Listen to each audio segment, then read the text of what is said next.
everybody. This is Wendy Murdoch, and this is Webinars with Wendy. I've been doing a series of webinars during the pandemic to learn something, meet new friends, and catch up with old ones. Today, my guest is Rebecca Husted, and she joined us last time for a really interesting webinar on technical large animal rescue. And so she was generous enough to come back so that she can talk to us about trailer safety, which I think is a really important topic. The last thing you want to be in is a trailer accident. So preparation, I'm sure, is going to be a lot of what she's going to talk about today. So welcome, Rebecca. Thank you so much for joining us again. Yay. Thank you. Yeah. So, you know, I mean, it's amazing. I just want to kind of, I'll have you introduce yourself in a minute, but I just want to tell a little story that one time when I was in New Zealand, and this is back in the 90s, we went to a horse show and they had single axle trailers. And my friend and I were absolutely horrified at these trailers. They were pulling with sedans, and some of them looked like they were made out of corrugated tin and all kinds of things. Yeah. And so, you know, I mean, first of all, it's just amazing what horses will get into, I think, is probably. That proves right there that they don't think the same way we do, because if they did, they'd say, I ain't getting in there. That looks like a piece of crap. That's just a tuna can. Yeah. So, Rebecca, for people who don't know you, just give us a little bit of your background so they understand where you're coming from in this lecture. Okay. So I teach technical large animal emergency rescue to veterinarians and firefighters and basically anybody that'll hold still and listen about horses that get trapped in all kinds of scenarios. So the mud rescues, the kinds of things you see on TV, trapped in overturned trailers, down in stalls, how to deal with all the situations of a 1,000-pound animal that's in something that's where he shouldn't be. And of course, a lot of those scenarios are because of the way we keep horses, whether it's right or wrong. And putting them into a trailer is one of those things that's just part of having horses. If you're moving them to the vet, or you're taking them to a trail ride, or you're going to show or event or race or whatever you're doing with horses, it's sort of a fundamental, to me, a skill that every single horse should know and should be comfortable with. But some of our choices in the horse industry, I usually say that, you know, what 70-something%. Oops, you just froze. Oh no, she really froze. You wait. You froze. You froze, and we lost sound. There we go. Oh, we're back. Okay. Great. So what I usually say is that it's a bunch of us are hiding the expenses from the husband. Or maybe you're the husband hiding it from the wife that isn't really into horses. But that gets frustrating sometimes. So we missed a little bit of what you were saying there. What was the point of that? You know, why do we end up with trailers that really aren't appropriate to what we should be doing? We buy a $100,000 horse, but we buy a $3,000 trailer. That doesn't make a whole heck of a lot of sense. Right. And part of what I want to talk about today is why it's so darn easy to make the wrong choice when it comes to buying trailers. Because sometimes we think that throwing money at it will work, and that's not always true. Oh, wow. So it's kind of like saddles. You know, I've seen people spend $6,000 on a saddle and it absolutely didn't fit. So right. Money isn't everything. And so often the bells and whistles are designed to please the people and not necessarily make it better for the animal. Yep, they spend a lot of time and effort on the living quarters and the painting on the outside and the little logos and those kind of things that make you feel good about it. But what I tell people is you got to get out a piece of plywood or a tarp and crawl underneath that sucker. And what you're going to find about trailers is the truth comes from looking underneath. And in general, what we find is that if the frame and the structural components underneath the trailer are very good, then they've probably put a little bit more effort into the rest of the trailer. But there's some fundamental general sins that all of us participate in. So, okay. So let's start. Where do we begin here? Okay. You want me to go ahead and share my screen? Yes, please. Oh, wait, I got to make you co-host. Otherwise, okay. You can't do it. Do make co-host. Okay, we're good to go. Share screen. There we go. And you should be able to see it. Yep. Okay, let me go ahead and make this full screen. All right, so a lot of this comes down to some of the things that we talked in that last webinar is horse behavior and human behavior. So the human behavior in this case for the trailer stuff comes down to what we're willing to spend, and how much we know about maintenance on trailers and those kind of things. And a lot of people don't grow up thinking about, hey, I need to learn how to hitch my trailer correctly, or lube my bearings on my trailer. But we're going to talk about some of that. And then, of course, horses do the kinds of things in trailers that sometimes makes it difficult. The way the trailer is designed, the horse may end up going over something, or putting his foot through something, or putting his head through something that makes it a little bit more difficult. So we'll talk about some of those kinds of things. I tried to keep some of the god-awful stuff out of this, but there is going to be some context and images that's sort of awful for some people, and I'm sorry about that. But I will tell you that what we found over the years of me doing this kind of training, both in the military and with large animal rescue, is that if you've seen it before, it won't be as shocking in real life when there's real blood and injuries and those kind of things.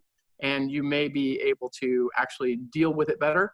And then, you know, you can always cry about it later. But hopefully this will prepare you in some way. So trailer wrecks are always on-road incidents of some kind. Even if it's, quote, off the road, you're going to involve 911 from the very beginning. So that's my first thing, is if you are in anything like this, your horse, maybe you don't even roll the trailer, maybe you don't even go off-road, but your horse flips upside down inside the trailer. Call 911, get them involved, because it's not the safety of the horses in the trailer that's first priority. It's your safety, and anything on the side of the road is always a very dangerous place to be. And one of the first things I want everybody to buy is go to Rural King or Tractor Supply or Lowe's or wherever you got to go to get yourself a nice reflective vest and put it in your truck and your car. If you ever have to get out of your car for any reason, even if it's just to check on the horse because there's some weird sound behind you while you're driving, put that reflective vest on so that other people can see you, because a lot of emergency responders and Department of Transportation personnel get killed on the side of the road doing something innocent like checking a wheel. So these are some examples of the kinds of things that can happen.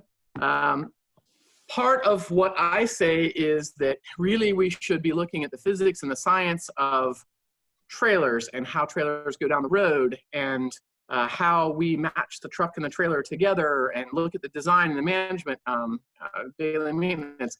Sadly, most of the folks in our industry are not educated about trailers. And you know, you think about the weight, Wendy, my trailer, my 4-horse trailer with my horses in it and all the crap. You know, I'm a girl, I can put more crap in the living quarters than the weight of the horses in the back.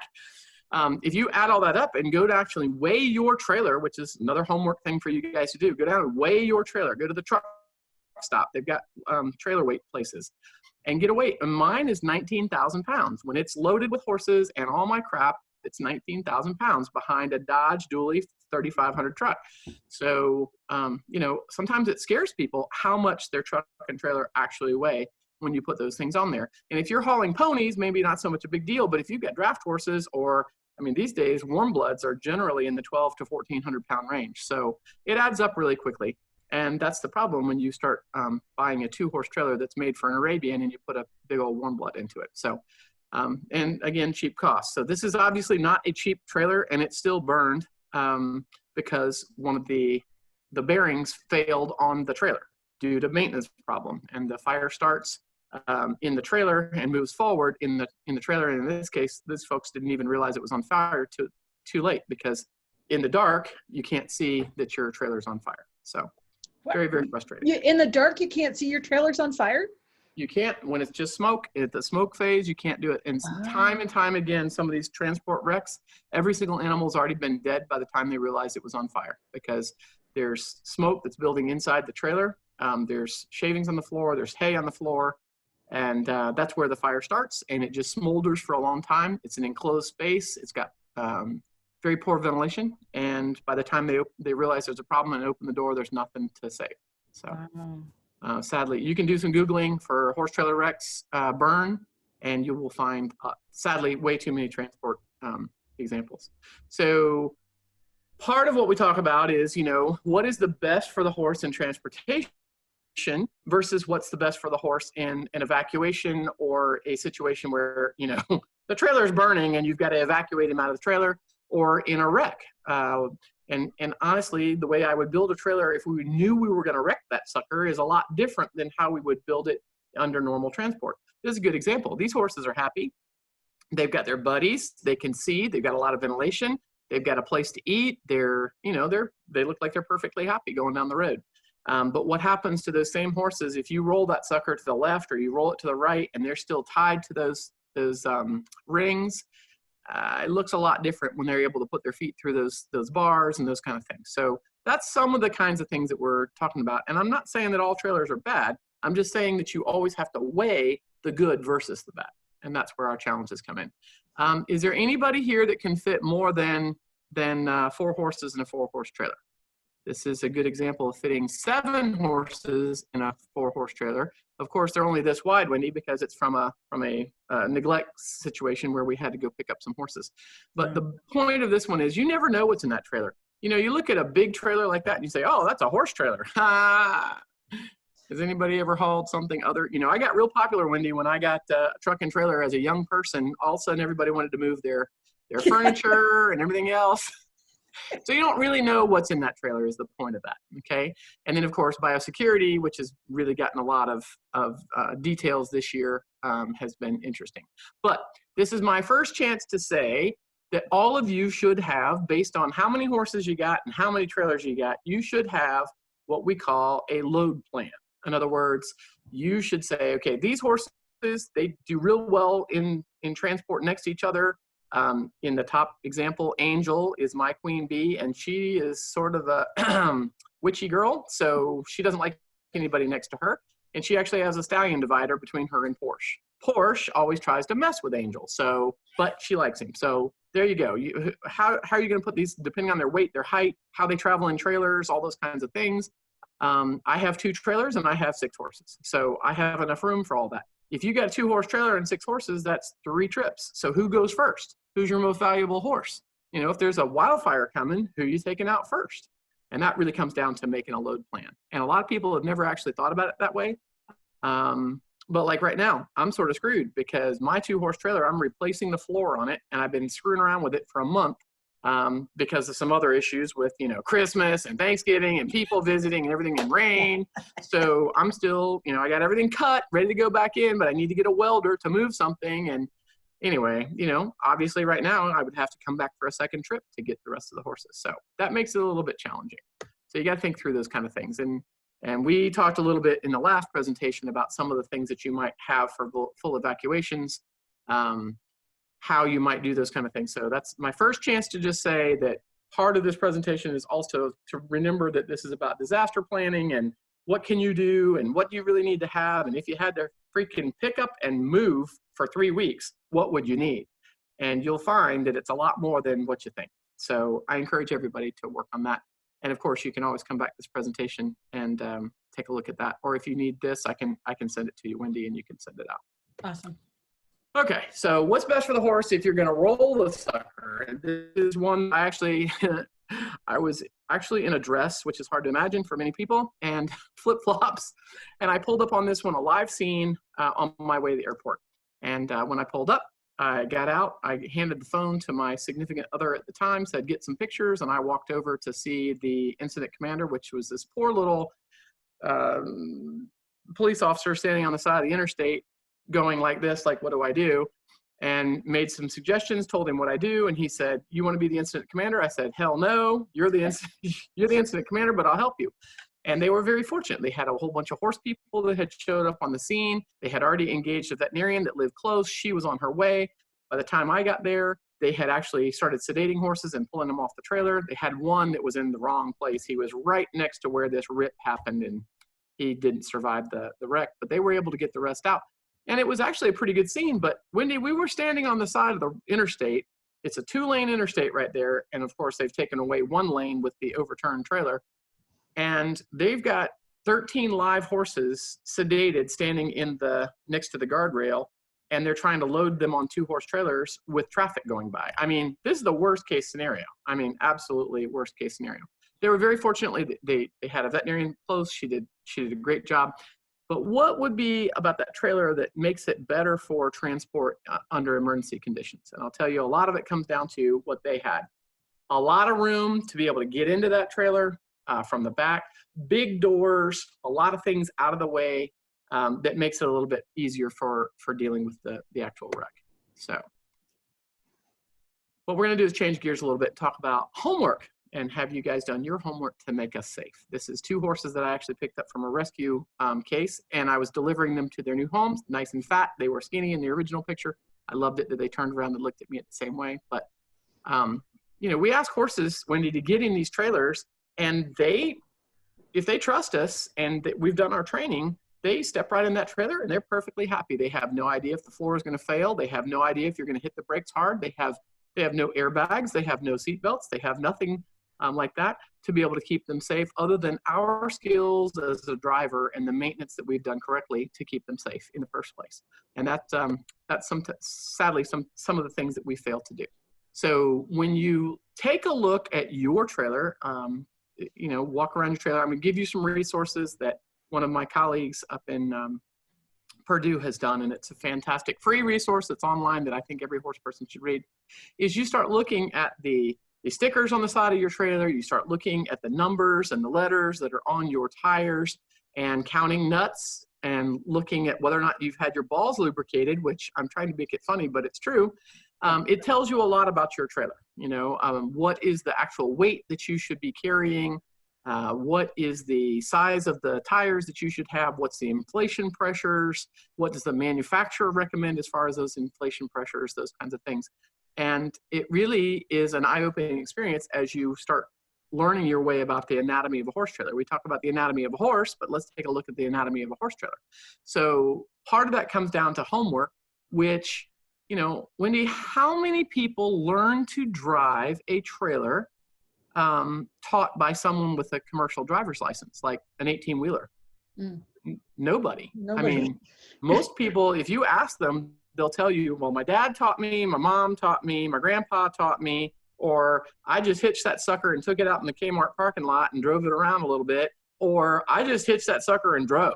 And that makes me a little bit worried, because I look at it and I go, I see people driving trailers on the interstate, and I either back way off and make sure my dash cam's on so I can get it on video, or I go around them because I don't want to be involved in the incident. So a lot of that comes down to, you know, what do we understand about axles and bearings and what's actually on our trailers and our trucks? What kind of wheels do we have? How I count nuts. I mean, people look at me funny, but that picture on the left is my trailer with my 8 nuts on the wheel, which means it's a 12,000-pound axle times 2 is 24,000 pounds. So my 2 axles can actually support 24,000 pounds. And I already told you mine's a 19,000-pound trailer when it's actually loaded. It's well above the 10,000 pounds that DOT supposedly doesn't regulate under 10,000-pound trailers. Well, mine's way over 10,000 pounds, and I haven't been regulated. I'm supposed to have a CDL. If you look at some of the rules from DOT and NHTSA and all those things, suffice to say it's complicated. So tires and brakes, how you hitch. We already talked about reflective in that previous lecture that we talked about. How much air is in your tires. I don't know whether you know it or not, Wendy, but what's in your tires is not going to last forever. You'd be amazed. And neither are your tires either. Eternal air is in my tires, you know, and really, you know, it's not just the air in the tires. If you think about it, when you just think about this as a thought experiment. If you have a big living quarters trailer, and you have the 4 tires on your living quarters trailer, and then you have preferably 2 spares, but at least 1 spare. So that's 4 to 6, now 6 tires, okay? And then you have a dually pulling, my big trailer should be pulled by a dually. I don't care what brand, but a dually. It's another 6 tires plus my spare. So that's at least 6 plus 7 that's on my thing. So that's 15 tires. And when was the last time you ever saw anybody pull up to one of those air things at the gas station, get out and actually check all 15 tires? In other words, both your spares you should have on your trailer, your spare on your truck, which is you got to get under your truck and check it, all the inside duals, which are a pain in the butt to check, and all those things. So nobody does it. And that's what the problem is. Or, you know, what I do is I don't like to check the duals either. I can, but I don't like it. So what I do is I pay a guy to come to look at it. I just pull into his tire shop. I buy all my tires there. I've got a whole bunch of trucks and trailers. I always use him. And so he runs out and checks all my air for me. That's great as long as I'm at home. But what happens if I'm in, 500 miles from home? So anyway, and then tools that you might need to change those kinds of things. Do you have those tools, or do you have a service that's willing to come and do that? Services are great, but sometimes in the dark and the cold and the wet, you're going to be sitting there on the side of the interstate for a couple hours waiting for them to come get you. And then obviously lubrication. I'm a big fan of lubrication. So I can't teach you everything about tires today, and I don't want to, but I will tell you that what I do want you guys to go do is on your tire, either on the outside or sometimes it's on the inside, so you have to crawl in and get a flashlight and look. There will be a 4-digit round oblong code just like they've got on there that tells you the week and the year the tire was made. That means that tire at the top was made in the 26th week of 2016. The one in the example was made in the 26th week of 2013. And I find that when I talk to tire manufacturers, they will tell you that tires start to dry rot from the inside. So if you've already got them dry rotted on the outside, you can see any cracks and those kind of things, that means that tire is really ready to fail. Manufacturers will tell you 5 years. You should be replacing your tires every 5 years. And Wendy, that doesn't matter if they've sat and only been used 3 times a year, or if you haul every single weekend. Most of the time, if you haul every single weekend, by now you've changed out your tires. But a lot of people sort of, I don't use my trailer that long. They look pretty good. They come along and do the kick test, and that kick test is useless. It doesn't do anything. So go take a look at your tires. And I'll suggest that if they're 5 years or older, you should consider getting them changed, or at least looked at by a tire person who knows a heck of a lot more than Rebecca does about tires. Go find that person. Yeah, well, that's just, like my trailer sat, and I have finally, long story short, got in the truck. I can haul the trailer. I had it sent off to have, and I was telling my husband, I think all the tires need to be replaced. And he argued, and it's like, they replaced all the tires. Yeah. Exactly. So sometimes you have to stick up for your gun and like tell this them. one, I don't know if you can see, but on the one right above where the tire iron is, it says load range G. Oh yeah. The load range G are much higher quality tires. They're also a hell of a lot more expensive. They're like $189 a piece instead of, $60 a piece. Well, let me tell you, when I put those Goodyear load range G tires on my big trailer with the 19,000 pounds running around, all of a sudden I didn't have tire problems. And so I have switched to the higher quality axles, the higher quality wheels, and the higher quality tires, and it solved a lot of my problems over the years. Because there's nothing more frustrating or dangerous than having a tire blowout on the side of the freaking interstate, and then you got to limp it to wherever, and then usually you've destroyed the wheel at that point, and it just nothing more frustrating. So when we talked about learning the anatomy of the horse trailer, what you really got to do is, what I suggest you do is just flip it over on its side, but most people don't want to do that. So I do that with my trailer every once in a while for our training, but you can also get a tarp or get a piece of plywood or put it on some nice asphalt and get underneath your trailer, preferably with somebody that knows what they're looking at, and look at what's underneath your trailer. What kind of axles do you have? What's the weight of the axle? What kind of, do you have a torsion axles, or do you have the old type? I have the older type under my trailer. This is one of my trailers, and it's in great shape. This is the one that I just replaced the floor, because you can see, even with this crappy picture, that I was starting to have some, just places on the boards. They were 14 years old, and I check them all the time, but I finally decided I'm going to replace that.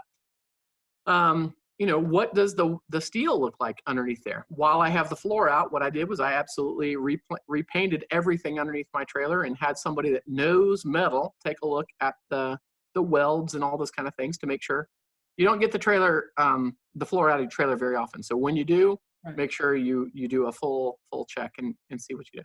What's the anatomy of your trailer look like? We talked about reflective before. This is the cheapest insurance. I know you guys are coming up on Christmas for your girlfriends. You're like, oh my God, what am I going to get? What kind of soap am I going to get them? Am I going to get them a basket? Don't get that. Go buy them some really high quality reflective and put it on the back of their trailer. Now this one is my ex-husband, and he's a little bit more anal than me, and he did what you're supposed to do, which is this chevron pattern that the fire department uses and all those kind of things, that's probably pretty excessive. That chevron pattern is about $150 worth of reflective tape right there. But what I want you guys to focus on is the red and the white all the way around the trailer. And he also has it on the side, so that if anybody, for some reason, your trailer lights and your brakes don't work, which happens to me at least once in a while, you know, you catch it on something, or the little plug doesn't quite go in, or it gets too wet or something, you have a short, you know, you want that reflective to work so that if somebody pulls up behind you, they don't slam into the back of you. There's lots of reasons for reflectivity.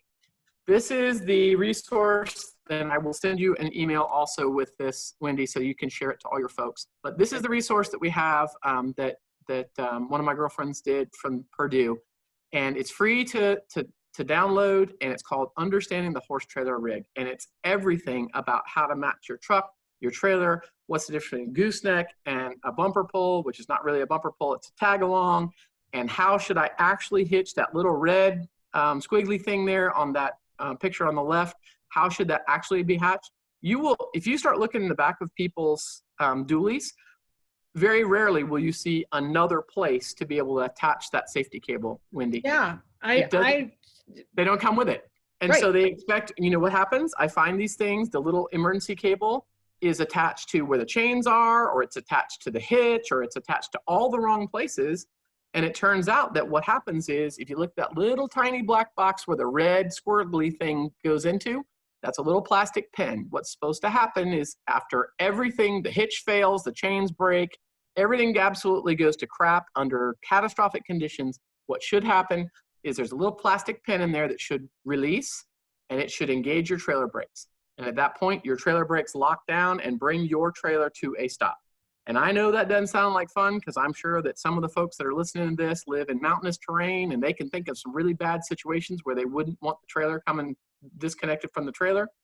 But let me tell you, if everything goes to bad in a catastrophic collision, it's no longer about you, and it's not about the horses anymore. It's about everybody else that's around you, and your trailer, by federal law, is supposed to come to a stop.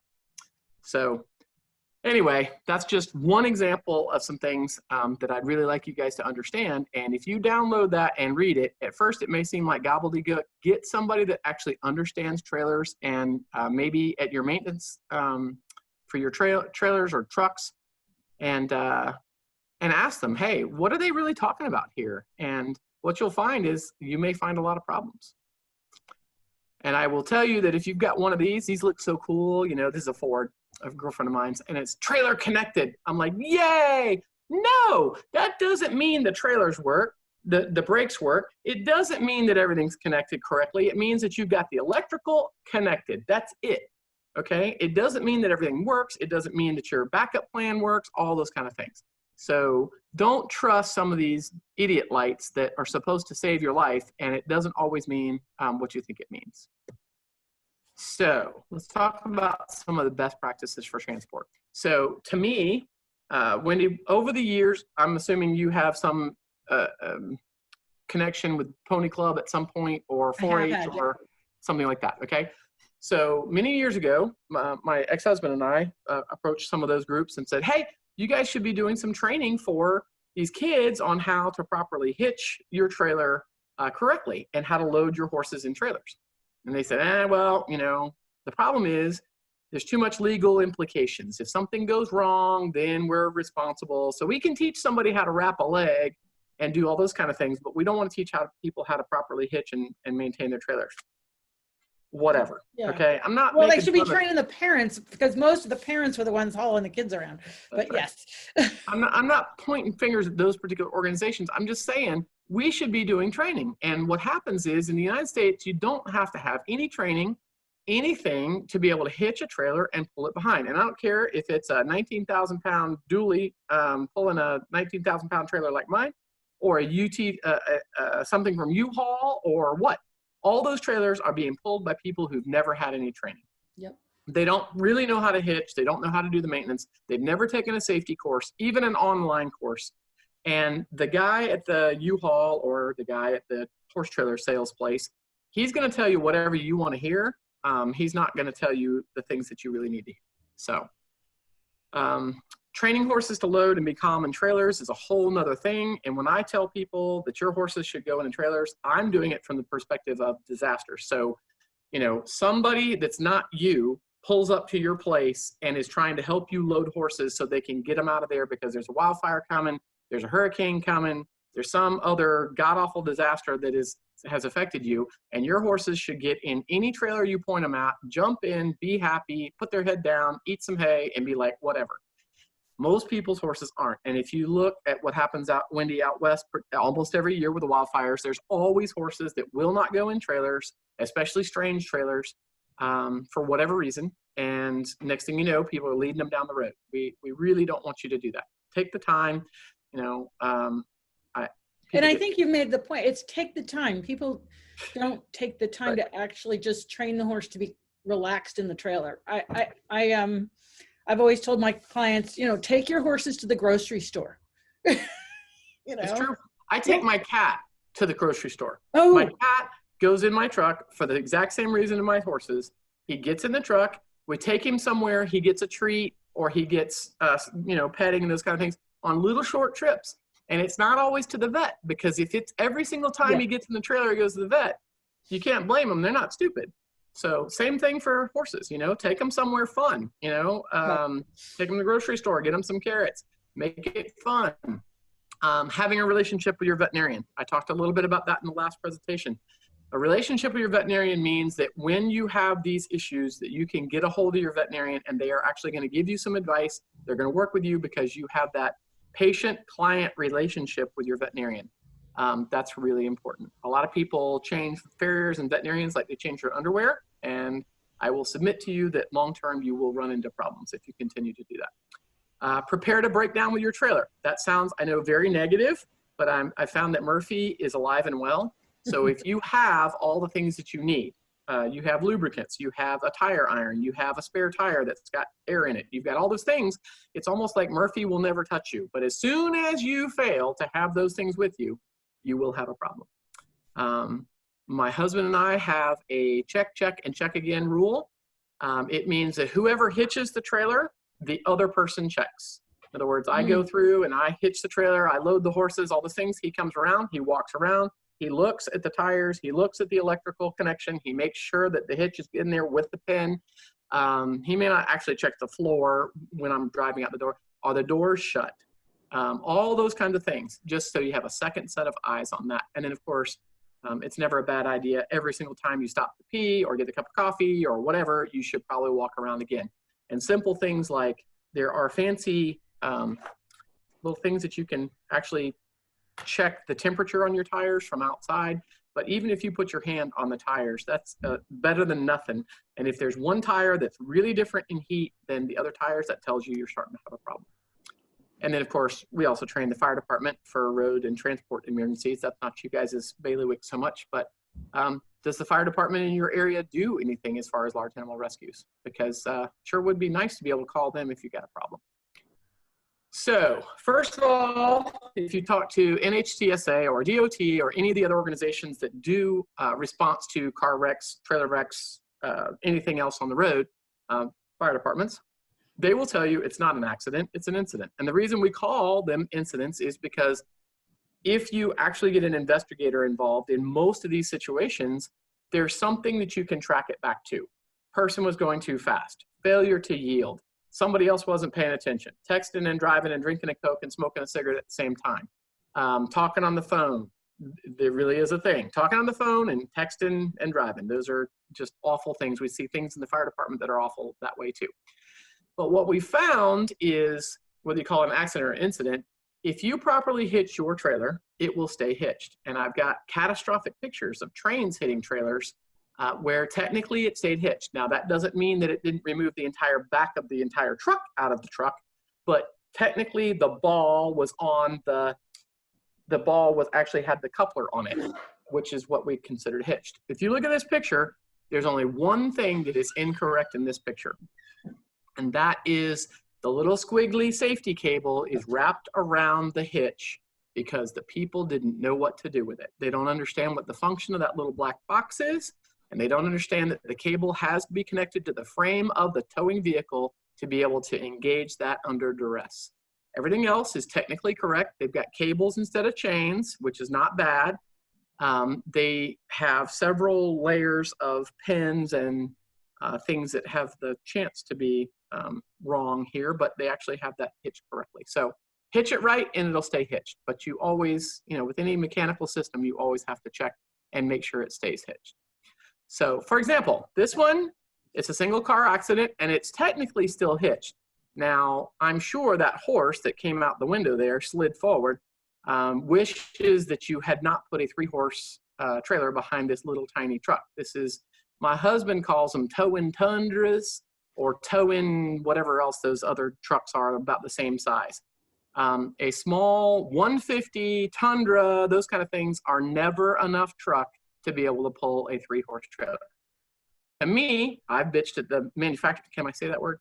I have complained to the manufacturers of horse trailers and the National Trailer Manufacturing Association about why are we building trailers that are tag-along capabilities with 3 horses? Because if you look at most of the weights of these trailers, there's no way that anything smaller than a dually should ever be hauling these things. And that's why we have these single incidents, because it's way too much weight behind this small truck. And if you apply a little bit of brakes and you start to have a little fishtail, even under, you know, good conditions like a sunny day, you still have a single vehicle wreck. So, but I still consider that hitched. There's some other resources out there that I'll also send you. This is one, keeping the trailer connected to the truck. It covers all kinds of trailers, including boat trailers and toy trailers and those kind of things, but I find it fantastic, and I'll send that to you as well, Wendy. Great. Yep. So what I want you guys to think about is walk out to your trailer, open the back doors, and take a picture. And then come back in the house, print that picture out on an 8.5 piece of paper, okay? And then turn that piece of paper to the left, to the right, and even on its back to see what your trailer would look like if you flipped it to the left, to the right, or it flipped all the way over onto its roof. What would your trailer look like? And what you'll usually find is something like this. This is a nice big trailer. It's got plenty of egress to be able to get out, except for one thing. It doesn't have a removable tack room.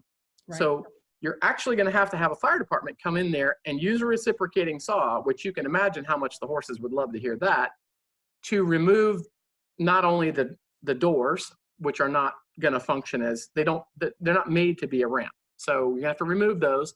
And then you're going to have to remove that, quote, saddle area or tack room in the back, because right now you've got a 3-foot obstacle that the horses can't step over or jump over. So that's why I encourage people, you know, look and think what it would look like. If you tie your horses in the trailer, which there's lots of reasons to do it and there's lots of reasons not to do it, totally depends upon the horses and the way you haul and how long you're hauling and all those kinds of things, and training, and whether or not you got a butt head that wants to try to eat somebody else up or whatever. But if you do tie them, what you should do is you should have something in the system that breaks. And it can be something cheap, like a piece of hay string up at the trailer wall that you attach your lead rope to, so that when that breaks, at least you have a halter and a short lead rope on the horse. But something breakable in the system. Otherwise, what breaks is, a lot of people, Wendy, don't realize that the bungees, first of all, just cut them in pieces. Okay, those things are crap, and they are an excuse for poor horsemanship. But the other kinds of trailer ties are 4,000-pound webbing. So you can hang a draft horse on those from your trailer, and you will. So if anything goes wrong and you don't have something breakable in the system, you'll break his neck, or you'll break something in his body instead of that 4,000-pound webbing. And the webbing that is on most horse halters is also 4,000-pound webbing. Fortunately, you usually have some cheap piece of Pakistani metal that's in the system that usually breaks on your halter. But the webbing never breaks, and it doesn't tear, and it's not easy to cut. So, and then people say, well, I'm going to use a breakable halter. And I go, well, yeah, but if in a trailer wreck, if the halter breaks, now you got a horse loose in the trailer on the side of the road. We'd really like him to have his halter on, because that sure would make it easier for a firefighter that's never caught a horse before to try to hold on to a horse on the side of the road. So anyway, and baling twine, actually, you know, if you get good baling twine, that's not going to break so easily either, right? It does not break so easily. So really what do you use? String. string. There's actually a little product called an Equine ping. It's looks like a little C. It's made out of plastic, and you can set the actual amount of release that it has on it. It's made for training horses to stand tied, but it's also useful in trailer wrecks because it's reusable. Ping, and it's P-I-N-G? called an Equine ping. Yep. Okay. Yep, that's another thing to take a look at. So, towing vehicle, and of course, I could talk for days about this kind of stuff. But if you got a trailer that big and you got a truck that small, you are wrong, wrong, wrong. Okay. It really comes down to there's some difficult calculus about what size trailer you can attach to what size vehicle. But in general, Rebecca's rules are if you're driving an SUV and pulling a trailer, it's not big enough. You need a truck, and you need a big truck to be able to deal with catastrophic conditions. You may be able to slow it down under normal conditions, but the day that you have to go up towards the Appalachian Mountains or up towards the Rockies, and then you turn around and start coming down, you're going to find that going up and going down, you're going to have all kinds of problems. So get a sufficient size towing vehicle. And sometimes that means you just got to get a truck. So one of the things that I want to kill right now is this whole idea that, you know, you often hear horse people say, my horse wiggled in the trailer and it caused my trailer to jackknife. No, you know, I have had very injured or sick horses that I've been transporting to veterinarians for people that literally are, Wendy, you know, it's awful. They're colicking and they're slamming themselves to the ground inside my trailer. Yeah. It's awful. And when they get to the veterinarians, often they're dripping in sweat and all those kind of things. But if a horse is throwing itself to the floor in my trailer and it doesn't even wiggle, then that means I have a big enough truck to be able to deal with that. It's this whole thing of side-to-side vibrations does not cause movement if you have a big enough trailer and a big enough truck. So usually the scrambling is due to the opposite problem. You have too large a horse in too small a space. What they want to try to do, instead of, you know, we think of horses standing straight. What they don't do, they try to stand base wide. You do the same thing. If I put you in a horse trailer and drove across the pasture or down the road and made some curves and made you have your hands behind your back, this is a great thing I do with kids all the time. Put them in a trailer. Technically, it's illegal to do, but, you know, it's a great thing to do with them. Especially teenagers that know everything. Put them in a trailer and do this. Put their hands behind their back and make them stand in the middle, and they're not allowed to lean against the sides. And then drive carefully down the road, and what they'll find is you start base widening, bringing your legs further apart to be able to support yourself. And then, of course, what you want to do is lean against the wall, which is what horses do, or they lean against the back and they rub their tails and they do those kind of things. But often that's due to they don't have enough room in the trailer. Let me see if this video will run. It's a little bit. Cynthia's trailer. Can you hear it? Yep. We're going about 4 miles an hour. I got Torque and Onyx in here. Just checking to make sure that the ventilation works nice. There's not too many ridiculous sounds. See how base wide Torque is in the trailer? That's a nice big trailer. There's plenty of room. He's not worried. He's biting his friend. Yeah. To find out what your trailer did. See how much. Oh, he's biting the hay net. Okay. Yes, of course. He's starving to death. But the point being that I put my horses in my friend's trailer and then I videotaped it going down a gravel road. What I'm listening for is there chains bumping? Is there squeaks that, you know, our hearing is not nearly as good as a horse. Some people say, well, my horse doesn't go in a trailer. And I go, well, I wouldn't get in your trailer either because there's chains rattling and there's these high-pitched squeaks and you haven't done any maintenance on your trailer, so there's all these problems. And they go, oh, and I have one horse. He goes in any trailer that you point him at. His name's Tornado. And I use him as the test. He will go in anybody's trailer because he knows that most people leave hay or grain in their trailers. So he will go in anybody's trailer. And I took him to a girlfriend's house. She had a horse that used to load like that. All of a sudden, the horse wouldn't load. So I brought him over. Second, see Tornado will go in there. Tornado's like Mikey. He'll do anything. He started to go in and he loaded right out. And I said, there's got to be a problem. It's got to be electrical or something. Sure enough, she had a short in that trailer. Horses are sensitive enough through their shoes. They can feel those electrical fields. She got the short fixed. Her horse jumped right back on the trailer like no big deal. So sometimes it's something subtle that you may have to do a little research to see what's actually going on. Thinking about, you know, my horse won't go in this little teeny tiny trailer. Well, get him in a bigger trailer. Will he go in a bigger trailer? Get him confident with going in bigger trailers and then start stepping it down. But generally, your horse needs to have enough room to be able to use his angular momentum of his head and neck. He uses his head and neck to balance himself. He needs to be able to pick his head up and balance himself to set himself down. I see horses that are very tall, like these 18-hand warm bloods and stuff, going into these horse trailers that should be for a 16-hand horse, and they sort of step in and they sort of duck their heads. And I'm like, man, that horse is going to heaven because he should not be in that trailer. So you got to compensate for that. Have the extra high, extra wide if you've got these extra big horses that need to have that room inside those trailers. And then, of course, don't always make it about getting on the road. You know, feed your horses in these trailers. Let them go in there and get a treat, stand there for 15 minutes, and then take them off. Start teaching your young horses. I've got a girlfriend of mine. She's got a foal, and we started taking her trail riding when she was 3 days old. And so that means she's getting on the trailer with mama. Mama goes on the trailer easy. Baby goes on the trailer with mama. Now she's about 6 months old and getting weaned. And she's like, oh, a trailer is a safe place to be. So, you know, if you start them early, start them young, and get them used to it with mama, you'll have a lot more success later on. Because what I really talk about is, you know, if you can load them like this, can you load them like this? Yeah. That's what I look at from the disaster perspective. And maybe that's worst case scenario, but there's a lot of pictures of people loading horses with hurricanes and wildfires coming in the smoke, in the dark, you know, all those kinds of situations. Will your horse load no matter what? That's what I really want him to do, is get on no matter what.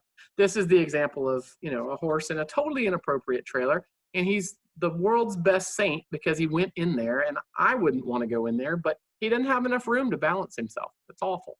These horses don't have enough room to balance. Oh my God. I raise Cane, and this is actually a law enforcement department. It's a mounted unit, and they should know better. But they didn't know any better. And the horse is willing to go in there, and he's done it a million times, but there's no way that that's a big enough trailer for these horses. No. Anyway, so what causes the kinds of things that you as horse owners need to think about is, what are we going to see if our horse is in any kind of an incident? And this does not mean that there was a trailer overturn or that you hit the trailer brakes too hard. Horses get their heads in the most dumb places. They will find, if there's a little tiny place where there's some metal that's sharp, they will scritchy scratch their head on it or do whatever they do, and they will end up with these kinds of injuries.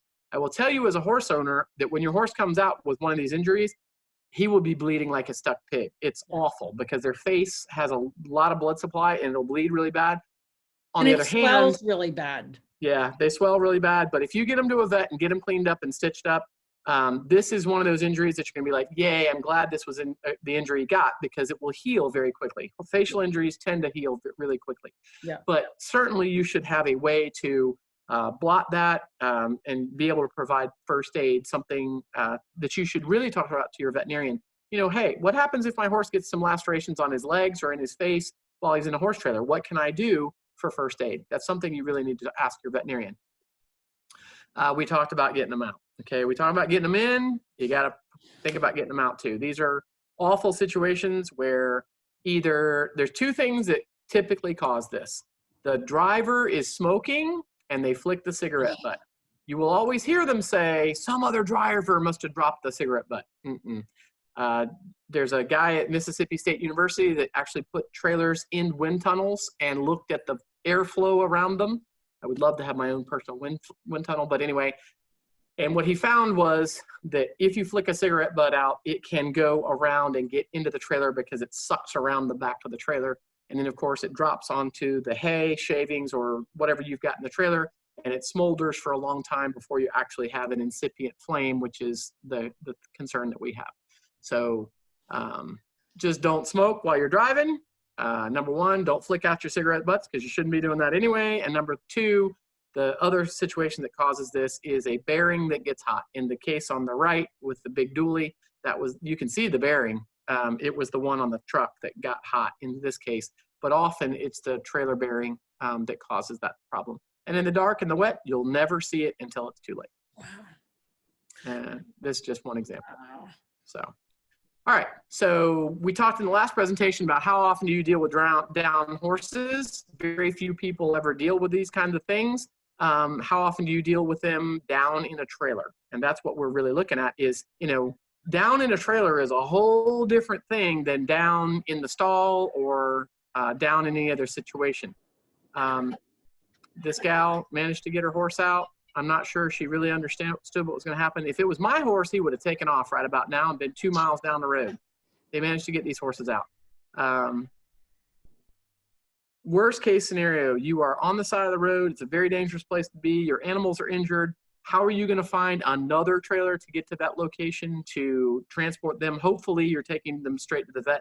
In any of these situations, these horses really need to go see a veterinarian. There's all kinds of things that could happen for internal injuries from this kind of thing. So anyway, doesn't happen very often. And then this is the overview of what a trailer wreck actually looks like. You know, you're on the side of the road. Now you've got to find alternative transport. You call the fire department. They're there. They're trying to cut into your trailer. Your horse is inside. It's absolutely terrified. I don't know if you can see his head. His head is actually hanging out the front of that green and blue. Oh yeah, you could probably put your pointer on that. I think. I don't know. Do I have a pointer? Oh yeah, there you go. Yeah. Yeah. So anyway, the point of this is you can't imagine how awful these kinds of situations are. Call 911 and call a veterinarian to get to that scene and help you. There's no way the average horse owner has the facilities or the tools or the oomph to be able to deal with these kinds of things, and also the safety problems on the side of the road. You So can't do even you figure even out know what what's kind of trail. Oh my God. Okay, so the two on the left, the one where it's up on its ass and the one that's up on its nose, there's only one explanation for how these happen. It was not hitched correctly in the first place. Yeah. In the first one, what happens is the hitch was not correctly on the ball or the hitch failed. And what happens is you put on brakes and the whole thing starts to stop. The horses do the opposite. They throw their weight to try to stand up. And when they do, it makes the trailer hit on its ass and it slides down the road on its ass. You'd be amazed how many trailers have actually done that. The one in the middle, what happens is the trailer becomes unhitched like that and then pops off of the trailer, off the truck, okay? And then it slides down the thing either on its ass or tumbling or whatever it does. Eventually it hits the dirt. When it hits the dirt, the nose causes the back of the trailer to actually flip. And then I really can't explain the other one other than it's a 3-horse trailer. It's actually behind a big dually and it's a single vehicle accident. I don't know what the other situation was for that, but I have never seen a dually and a 3-horse trailer in a triangle stabilization except for this one.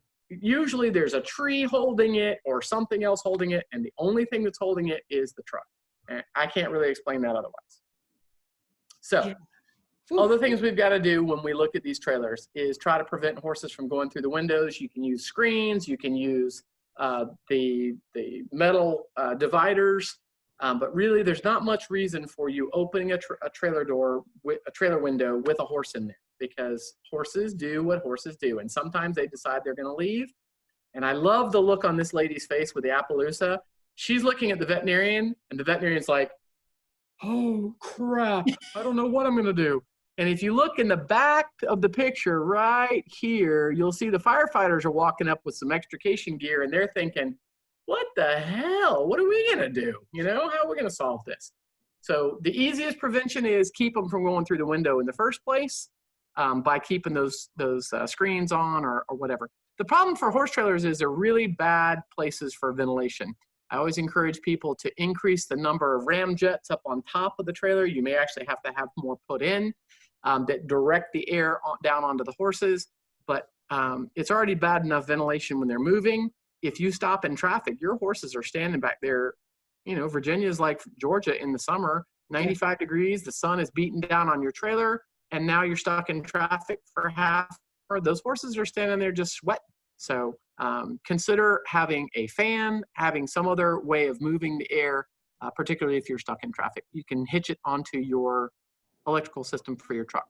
That's not my bailiwick. I have the husband for that, but I'm sure you guys have husbands and wives that are good at that. But encourage them to get in there and get you a nice plastic fan that if the horse sticks his nose in it, it's not going to kill him, but at the same time will provide some ventilation. Other things we got to do is provide a way to prevent the horse from going over the chest bar. Wendy, this is one of our biggest problems in 2-horse trailers, is they have those chest bars or a tack room or something in front. The horse gets scared. The horse tries to go forward towards the light, and it puts its feet over into the manger or down into the tack room or over the chest bar. And now he's got his weight sitting on the bar. So how are you going to get in there and cut that bar? Even if you call 911, how are they going to do that? They're going to be right next to that horse's back legs and take the chance on getting kicked. So you got to have a vet to be able to anesthetize the horse or sedate it severely so that you can make your cuts. We've been trying to get the horse trailer manufacturing guys for many years to make some improvements on this, where you have a frangible pin or something, just like in eventing, they have a frangible pin for the whole weight of a horse going on it. Same way here. How can we do that so we can release the horse so he can stand up and we can get him out with a little less work? You got to make sure that your trailer has a place that the horse can't put his foot into. The horse reared, in this case, he was being loaded. He put his foot between the trailer and the door. That's always a bad situation, whether it's a round pen or a trailer. You always want to make places where the animal can't get his leg trapped. You can imagine even if a trailer goes over on the side and he tries to stand up in these kinds of places, there's no perfect way to solve the problem, but you want to minimize those as much as possible. Preventing horses going through the floor. Okay, Brenderup does not like me because I've been bitching at them for many, many years. My ex-husband had a Brenderup and he sold it when he realized what an awful thing it was. Many of these European trailers are just a nightmare. This is an actual 2 pictures from Brenderup trailers that had horses go through the floor. And if you look at the wood, Wendy, what kind of wood does that look like? Looks like plywood. It's plywood. So what they do is they have a rubber membrane that fits on top of that. And the rubber membrane is supposed to minimize the ability of water or pee or manure or whatever to get to the wood. Well, guess what? If you're wearing steel shoes, it doesn't take long before your steel shoes wear that membrane out, and then you have little micro cracks, and the urine and the manure and stuff, which is, in this case, right next to the ramp, that's where the horses urinate, goes down through there, and it weakens the wood, and then you're standing there, and you're driving down the road, and your horse goes to the floor. And I don't need to show you what the horse is going to look like. No. You know, it's awful. It's absolutely awful. So that's another kind of trailer, but the point is, do the maintenance on your floors. That is the most, that is the one that I don't know what I would do to myself if my horses went through the floor. That is one of those things that's just absolutely awful to deal with. Okay, we already mentioned this a little bit. Do a training program. If you got a kid that, or a teenager, or a person who's driving your horses for you, do a training program. Talk to somebody with a CDL. Learn about how to properly hitch, how you should drive through a cone course, how you back up. I mean, Wendy, how many times have you been to a horse show and people say, oh, I can't back in that spot? And I go, what? You know, the simplest thing to do is take your car, and every single time you go to Publix, you back into a space. And once you start backing into space using your mirrors in your car, then you get in your truck and you practice out in a big parking lot of the pasture, and it won't take long before you're really good with your truck and trailer. And you should be really good with your truck and trailer because you never know when you're going to get in a tight spot. So, driver's training program. What causes accidents and incidents? I know I've only got a couple more minutes, but it's okay. The kinds of things that we see is, you know, this one blew a tire on the drive tire of the truck. And so the entire truck and the trailer left the roadway. This is about 10 years ago now, but you can imagine what happens to those horses. They're no longer standing. Now they're cattywampus all up against each other, and the gates have fallen. And even if you open the back doors, how are you going to get to the rest of the horses? It's really a difficult situation. Call 911. This is not something that you're going to solve. That's a bunch of horse people trying to solve it, but that's not something that horse people are going to solve. You're going to need some fire department. You're going to need law enforcement to help you with those kind of things. So what I do, Wendy, is I take a look at these kinds of things, and I look at what is reported in the article in the newspaper or Facebook or whatever. And this guy said that, you know, something about that there was something that happened in the back of the trailer, the horses moved around. And I said, that's bullcrap. It's on a curve. You were driving too fast for conditions. It looks like it's a little wet and slimy there, and you probably got too small a truck. And guess what? You flipped your trailer. Just be honest about it. What actually happened? You flipped your truck and trailer. Fortunately, this looks like it was pretty slow speed. They were able to get another truck and trailer there to be able to pick up the horses. And I'm betting you could probably pull that trailer back over and it'll be perfectly fine to use in the future, even with a few scratches on the side. But there's a whole bunch of things you guys got to get smart about. Trailer hitches. You got to replace your trailer hitch. Just for a thumbnail, replace it every 10 years. If you haul a lot, replace it every 5 years, okay? Welds can break. Over time, they rust. This was a really old hitch, and it went. The problem for a lot of people is you go to Tractor Supply or Rural King or wherever you go to get your hitches, and you sit there and you look, and there's a 12,000-pound ball that has a 12,000-pound working load limit, 12,000 pound, and it's $49.99. And then you look at another one that looks exactly the same, and it's only $19.99. And what do you think people are going to do? They buy the $19.99 one. So you really need to match the weight limit, the tongue weight, all those kind of things to your truck and trailer. And that means you need to find somebody that actually knows what they're talking about, or download that free resource from Purdue and get smarter about how you hitch your truck and trailer. Last thing I want to show is just a couple examples. Okay, this is some trucks and trailers that I went and took a look at, and I made some suggestions. This had a fifth wheel. There's a lot of rust in this thing. The whole game to trucks and trailers is keeping the truck and the trailer connected and then bringing it to a stop in an incident, okay? Otherwise, all kinds of awful things happen. The trailer goes forward and crushes the cab with the people in it, all kinds of things, okay? Take a look at your ball, but also take a look at the coupler. So the one on the left is the one that I was looking at. And I hope you can see there's a lot of rust up in there. It looks like a lot of corrosion. The one on the right is my trailer. I've had it since 1999. It's a gooseneck trailer. It's got about 100,000 miles hauled on it. It's regularly taken care of. There's no rust up in there. There is a little bit of wear at the very top of the coupler, but that's normal and minimal rust. So you can keep something for 100,000 miles in 20 years and still be perfectly acceptable if you're doing your maintenance. I think everybody should know that this is absolutely unserviceable. This was on another truck that I was looking at.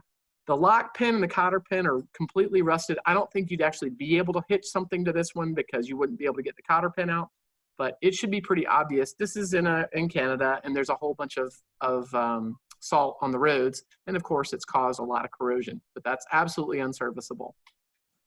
This is an area where a lot of people have problems, and that is the worm gears or the raising and lowering portion of your legs on your hitch. There's little Zerk fittings. You need to be able to lubricate those regularly. If you do, you'll keep that working for many, many years. It just needs some lubrication. And especially if it's exposed to salt and changes in weather, or if you live where there's a lot of corrosion from the road surface and those kinds of things. You can replace these. It's not cheap. If you're going to replace it, you might as well spend the money and get one of those little instead of the manual one, you get the little one where you go, nee, and That's what I have. When I hit 50 something, I was like, I'm getting one of those. No, I'm not cranking anymore. This is one, you guys are going to crawl around your trailers, and you guys are more than welcome to send me pictures, and I will tell you, Rebecca's opinion if it's dumb or not, okay? I'm perfectly willing to tell you. Just don't get your heart hurt too bad. This is one example of a trailer I went and looked at, and the chains were actually, this is supposed to stop the entire gooseneck trailer from going into the cab and killing you, okay? And all they had was a little bolt through the chain. And I was like, well, is that gonna hold if that actually happens? And I don't know, but I can tell you when I showed it to some engineers, they were like, that ain't gonna work, okay?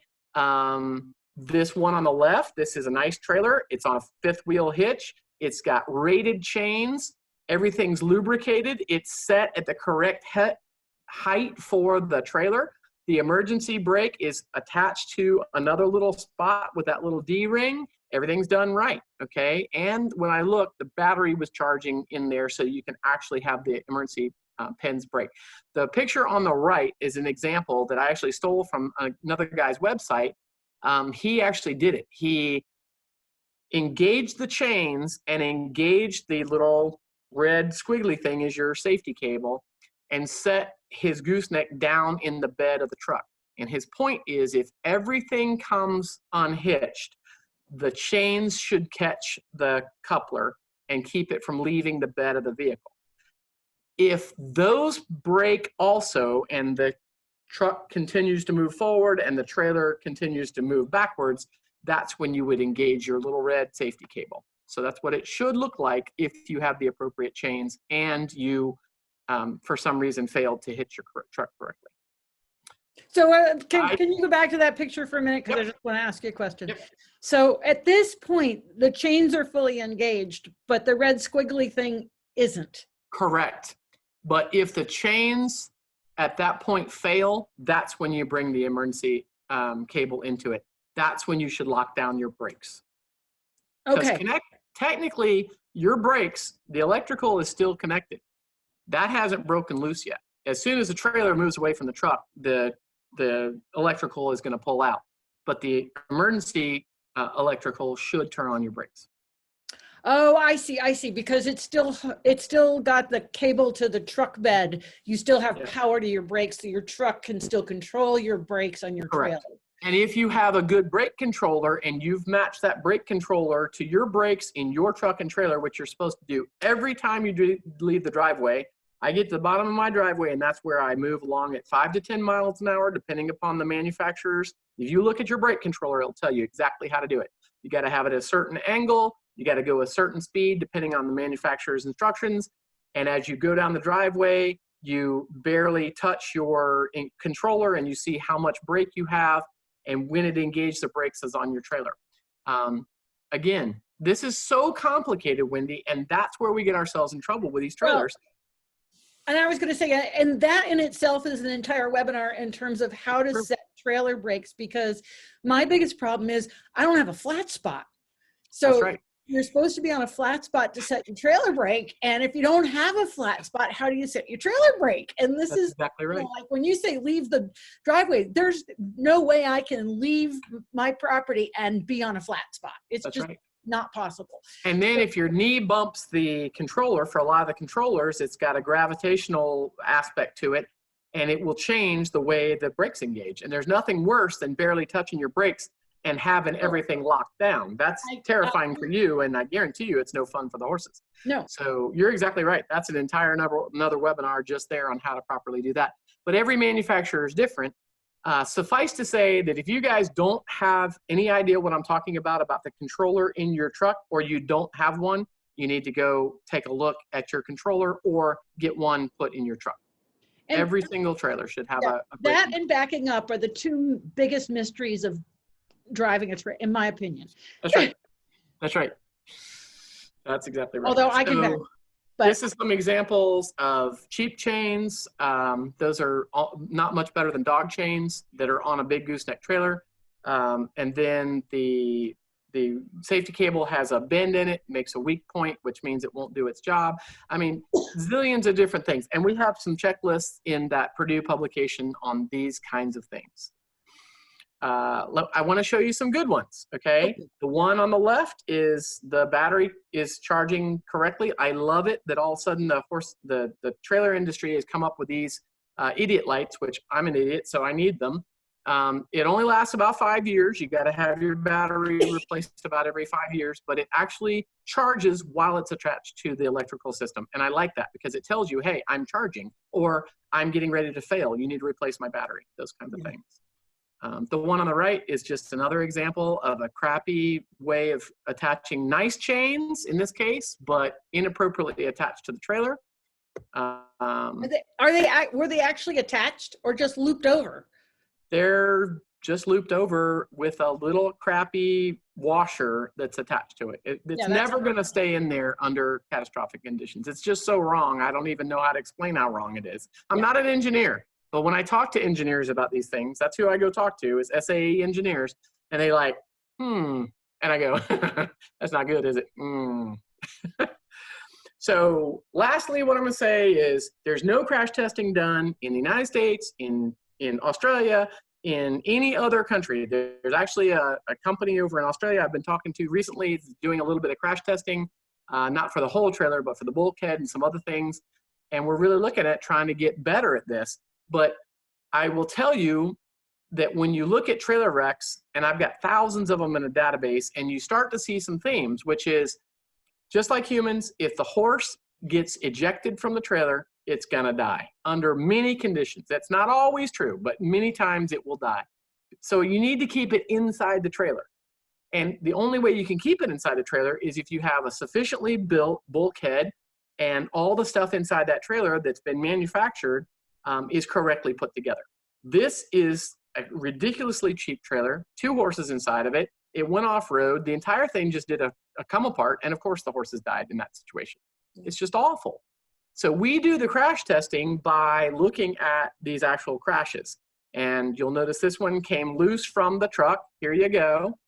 That is on the right-hand side right here. This is the nose of that gooseneck trailer. It's still technically attached by cables, so the cables did their job, but the coupler is not on the ball, so there must have been some problem with the hitching portion, and it came loose, and there's no connection from the truck and the trailer because this whole thing came loose, which means either the welds failed or the bolts came loose or whatever happened, and there's really no excuse for that. So that's where we get our crash testing. And of course, the horses pay the price with their bodies. I will also send this to you. This is a paper that Dr. Sharon Krieger and I worked on for Canada. We were trying to sort of shame the manufacturers into looking at some standards for how we ought to do this for both the engineers, the people that are building these trailers, and then of course also trying to educate horse owners about how you could look at a trailer and say, hey, that's a better choice than this one for the same price. Because dumping more money into it is just not the solution. Just a few more slides, Wendy, and then I promise I'll quit. And if you want me to quit, I will quit. But no, it's okay. I mean, it's really important for people to realize just what we're doing when we're putting a horse in a metal box. You know, right. This is a fancy trailer. This is a very fancy trailer. This one went viral on the internet. The lady was like, you know, I wish people would be more careful about things. And I go, well, yeah, but that truck slammed into that trailer at a relatively low speed, and it killed that horse in that back section of the trailer because he got hit so hard, and then he flipped over forward onto another horse, and then the other horse got injured, and the fire department actually had to take this trailer apart. And yes, they were in a foggy condition and all those things, but there was no reflective on the back of that trailer. And, you know, these kind of things happen. But to me, and talking to engineers, there's no excuse for the back of a trailer being that easy to crush. Easy to crush. It's not that easy, I suppose. But the engineers are like, man, they should have better bulkhead on the back of that thing because there's no excuse for that kind of thing.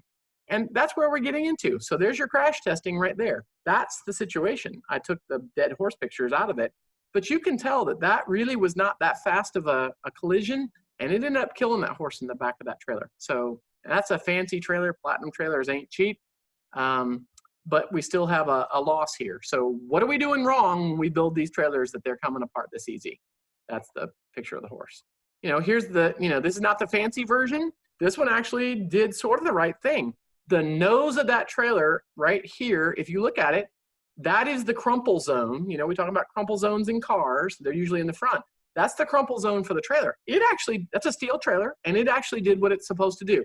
As the trailer got hit from the back, the nose of that trailer crumpled and took the force. And you can see that there's a horse in the back of that trailer, and he survived this incident, and it was a much faster slam. You can see why. There's no reflective on the back of that freaking trailer, and even the lights like crap. But anyway, the horse actually survived it. Now, Wendy, there you go. There's moving down the road with the horse and all my gear. But anyway, this trailer actually took it. It's a piece of crap trailer in other ways, but it took the force and the horse didn't die. So what's best? You know, and that's where my frustration is. I'm not an engineer, but I can look at these things and say, hey, you know, this is a much better trailer to put my horse in if I'm going to get hit from behind, you know, but how can we do that? Anyway, I'll stop there. I hope you guys got something out of this. I will send those resources to you, Wendy. You can post them up on your Facebook page and the website and stuff. But, you know, you guys got to get smart about trailers. It's on you. It's not the guy that's selling you that trailer will sell you whatever. He'll let you hitch it to a bicycle. You can pull it, you just can't stop it. And we really got to take, as an industry, we got to take this more seriously about the effects of having our horse that is trusting us enough to go in that trailer to know that he's in a safer spot. How do we do that and make it a safer place? We've done all this great engineering and testing for crashes for cars and trucks and all these things, but we don't do it with trailers. And I don't care about a boat, but I do care about horses.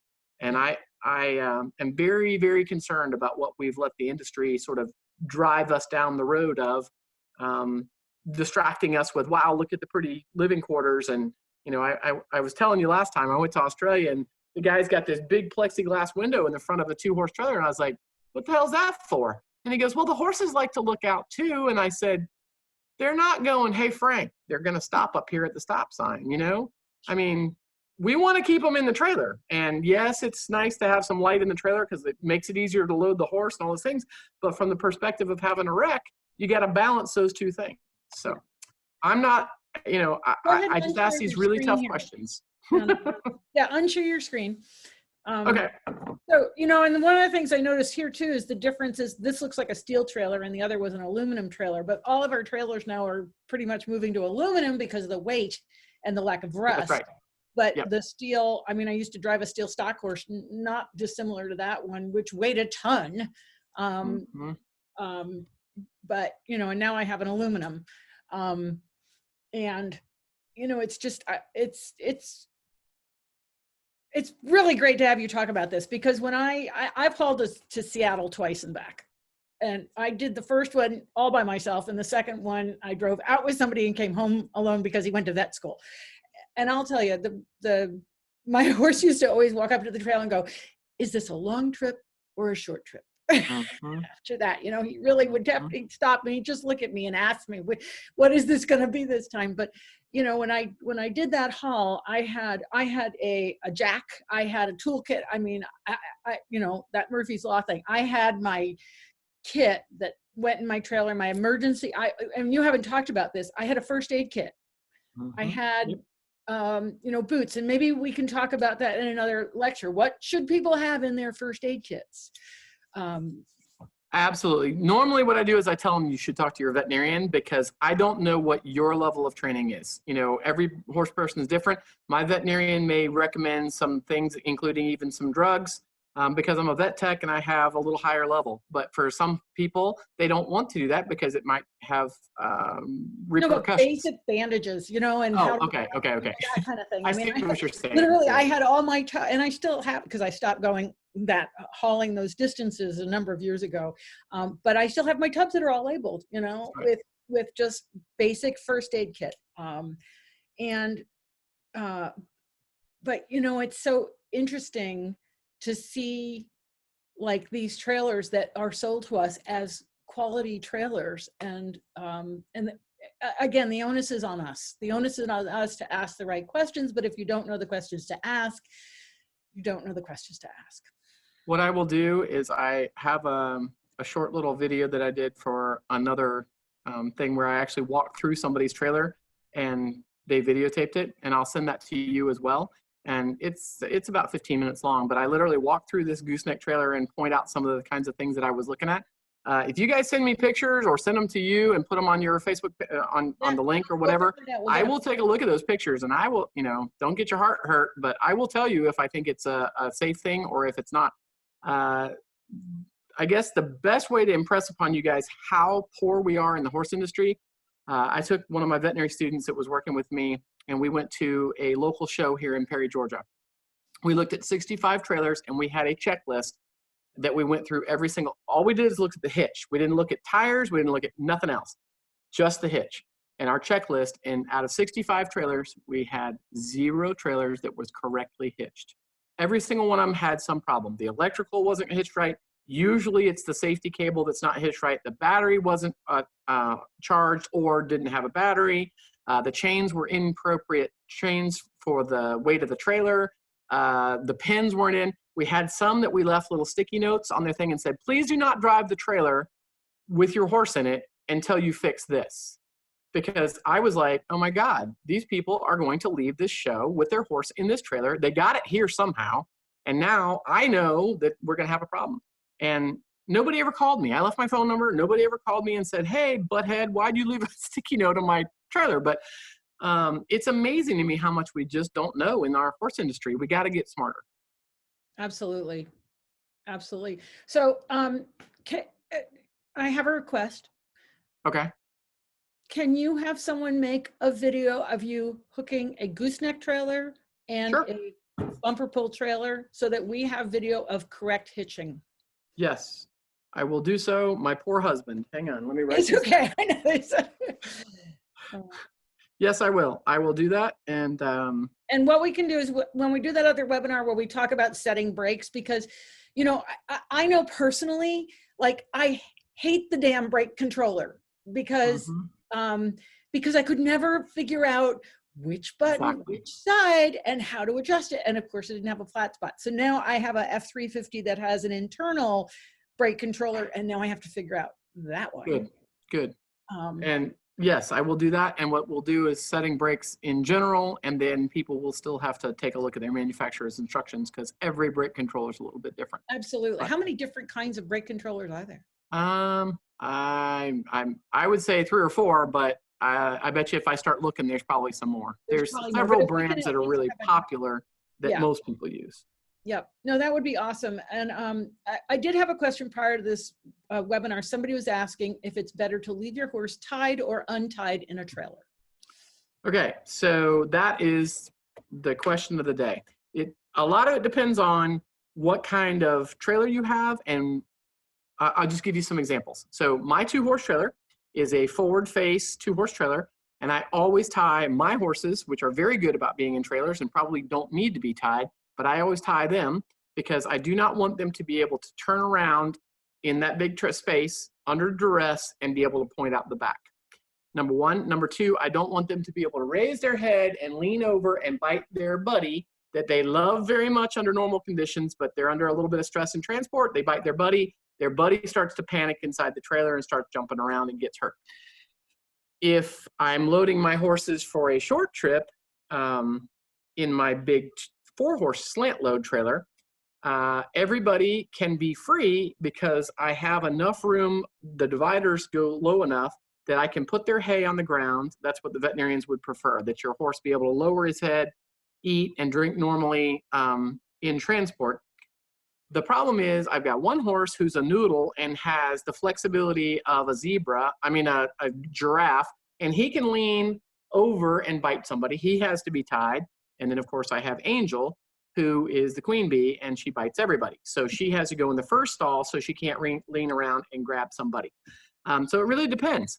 The veterinarians would love for you to be able to let your horse's head be at a normal height, which means if you've got him tied, that you've got a little longer of a tie. But then of course some horses put their foot up or they do whatever, get their foot hung, and that's when you should have that breakable system. It's really a difficult calculus depending upon the horse. It depends on their level of training.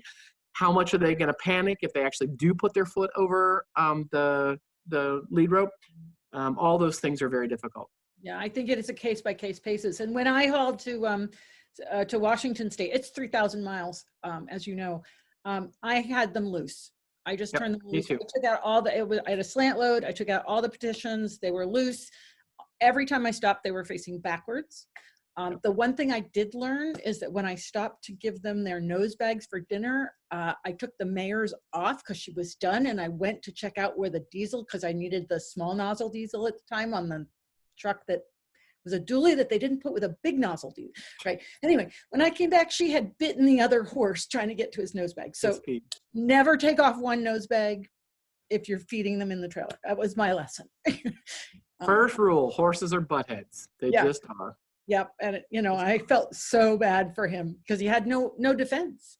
Yeah. But, you know, that's how we learn, and it wasn't the worst thing in the world, and, you know, we all survived it. But, you know, it's so much, from my experience, depends on, you know, how long you're trailering. That's another question, you know, and that's a whole nother discussion of, you know, whether you stop, whether you drive through. Everybody got different ideas on that. Yeah, I usually stop, and my horses have been hauled enough that I usually stop at the Starbucks and get my horse out in the Starbucks parking lot. And then everybody comes and pets the horsies, and I let them graze on the grass, and they sort of walk around and do those kind of things. But it's only because my horses have spent so much time on trailers going various places, and I know those suckers are going back on the trailer. But for a lot of people, they can't do those things, or they don't, you know, I mean, I've managed to get away with some of the things that other people might not. And I'm only hauling 2 horses normally. So, well, sometimes a llama, but Not you know, with the horse, I hope. Oh yeah, if you get out with 2 horses and a llama on ropes, I promise you, everybody in the parking lot will come see you. They all got to come see that. They're, what the hell is that? Is that a camel? No, it's a llama. but I think one of the things I'm hearing from you, and this is that regularly transporting our horses to short trips and things that are fun and different environments so that they get used to getting on and getting off is actually a really good thing. It is. And, you know, in the COVID, I think a lot of people have learned that, you know, there's some things we cannot do like we used to do. And so take advantage of that. Take them to a park and get them out, let them eat, make it fun. Maybe you don't even ride.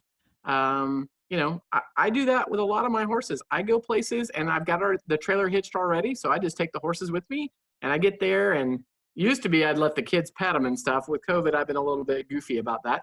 But you'd be amazed, just like the cat, you'd be amazed how much of a better hauler it makes it. You know, Tornado, like I said, he will go in anybody's trailer because over the years he's learned that there's always food in there. People leave treats and alfalfa hay, which I never give him. He's like, oh my God, there's alfalfa in there. I can smell it from 40 yards away. So whatever works to motivate your horse. But the more calm you have them about that is better for disaster preparedness, is better for evacuation purposes. God forbid that you end up having to get your horses out of a situation. They end up spending 24 hours or 36 hours on a trailer because you can't unload them because you're under catastrophic conditions. Who knows? But I promise you, if your horse is used to it and you can just feed him on that trailer and he can stand there and be like, okay, whatever, you're going to have a mess to clean up at the other end, but at least he's going to survive it. So I always think with a disaster mindset, I know, but I want my horses to be able to survive whatever we throw at them and be as calm as possible, because that's how we build success. Right. Absolutely. And an inspection, you know, you haven't talked about having your trailer inspected. Not every state requires an inspection. Virginia, only if you do. Yeah. Yeah. But you know, it's worth taking the time to just have somebody who knows trailers, and not just anybody. I mean, who knows trailers, and have your trailer inspected if you don't know what to look for. You know, that's just, if you don't know how to do it, find somebody who's capable and qualified to make sure that you get it. And there's very few people are out there. We've done some things over the years, like trailer driving rodeo. We did one with US Rider many years ago. We set up an entire course of cones. We had a competition. We had everybody bring their own trailers. We had one demonstration of how to load and unload difficult horses. We had an overturned trailer so people could actually look at the floor of an actual trailer. We had people, we paid a guy to come look at people's trailers and for safety concerns. And of course, he was handing out his card, so he's not dumb. He knows they're going to show up at his place to get it fixed. And then what we would do is they had to hitch their trailer, drive through the cone course, come back and unhitch, and that was start and stop. And it was really an eye-opening experience for people, because it was a great time to learn that maybe they didn't know as much about driving their truck and trailer as they thought. But it also, you know, you paid $10, and there was this huge awards that we had for whoever won the divisions. But it was a lot of fun, and people learned a lot, and we just made it fun. And we did it through our pony club. So it can be done. It's just one of those things where organizations need to think about, hey, how can we do something to support our horse community? People just don't know any better. And sometimes when it's a shitty day and you can't go riding anyway, why don't you just bring your trailers and have somebody that knows what they're doing take a look at those trailers? just like me and my student did. We looked at those trailers that day, and I mean, we just left the checklist with these people. We were like, this needs to be fixed. This needs to be fixed. This needs to be fixed, hoping that maybe that they would do something. So yeah. Anyway, I'm more than willing to help anybody that reaches out to me. Okay. How can they find you? They can look me up, Rebecca Gimenez Husted, Husted. If you do a Google, you'll find me. Yeah, and you're on Facebook. Text me, call me, Facebook me, PM me, whatever. Awesome. Well, I just want to thank you so much for taking the time to educate us on trailer safety. I just think it's such an important topic. And do those videos, and we'll come back and we'll talk about the brakes and how to hit, and just have a good video on how to hitch your trailer safely. Yes, ma'am. Awesome. It's not everybody that gives me homework. Thank you, Wendy. All right, take care. And thank you everybody for joining us. And just remember, you can find this on the Surefoot Equine YouTube channel. Tell all your friends that have a horse trailer to watch this webinar. It is required information. Thank you so much, and have a great day. Bye. Thank you.